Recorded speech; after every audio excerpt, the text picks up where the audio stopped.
DPRD Banjarmasin menggelar rapat gabungan Komisi 2 Wan Komisi 3 dengan mengundang Dinas Lingkungan Hidup Wan BPKPAD Banjarmasin terkait penutupan UPTD TPA Sampah Basiri yang telah dilakukan Kementerian Lingkungan Hidup Republik Indonesia sejak 1 Februari 2025. Rapat ini digelar di ruang rapat paripurna DPRD Banjarmasin jelang tengah hari Kamis 13 Februari 2025. DPRD Banjarmasin menggelar rapat gabungan Komisi 2 Wan Komisi 3 dengan mengundang Dinas Lingkungan Hidup Wan BPKPAD Banjarmasin terkait penutupan UPTD TPA Sampah Basiri di Jalan Gubernur Subarjo Banjarmasin Selatan yang telah dilakukan Kementerian Lingkungan Hidup Republik Indonesia sejak 1 Februari 2025.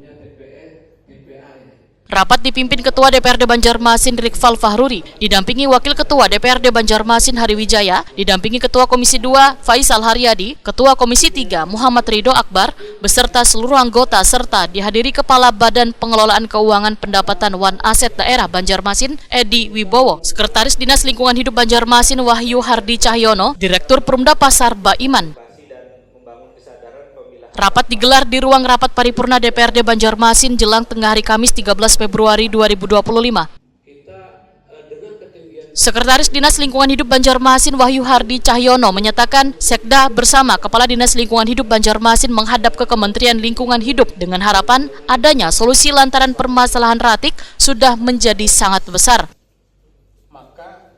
Menurut Wahyu Hardi Cahyono, anggaran gasan penanganan ratik pada APBD murni 2025 sudah hampir habis. Program yang pertama kami adakan harusnya 1 minggu harus tutup dengan tanah. Tutup tambah lagi, tutup dengan tanah. Ada beberapa dulu memang dilakukan itu, cuma tidak dilakukan. Wakil Ketua DPRD Banjarmasin Hari Wijaya, Wetakoni Prima TV memedahkan pembahasan ini berkaitan dengan rencana pemerintah kota untuk jangka pendek menanggulangi ratik yang begitu berlimpah di berbagai tempat sementara lantaran kada bisa dibuang ke TPA Basiri. Politisi Partai Amanat Nasional ini pun menyatakan Dinas Lingkungan Hidup Banjarmasin meminta dukungan penambahan anggaran, namun disarankan untuk menggeser anggaran yang kada prioritas untuk ditambahkan pada anggaran penanggulangan ratik.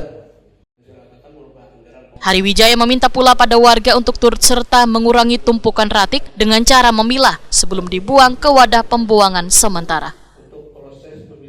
Kita sarannya minimal mereka harus menggeser anggaran di Dinas Lingkungan Hidup dulu agar yang mana skala prioritas dan urgensinya itu harus diutamakan, apalagi masalah penanggulangan sampah. Mungkin program-program yang lain itu bisa digeser dulu untuk skala jangka pendeknya agar bisa mengantisipasi penanggulangan ini, karena pasti membutuhkan biaya yang cukup besar untuk penanggulangan sampah ini, baik itu untuk mobilisasi dan sebagainya, agar kesadaran masyarakat membuang sampah dan memilah di rumah dan membuang sampah itu pada tempatnya dan pada waktunya yang ditentukan, jangan sampai membuang di luar jamnya dan membuang sembarangan. Artinya memilah dari rumah dulu Pak Lagu. Kita harapkan agar memilah dulu di rumah.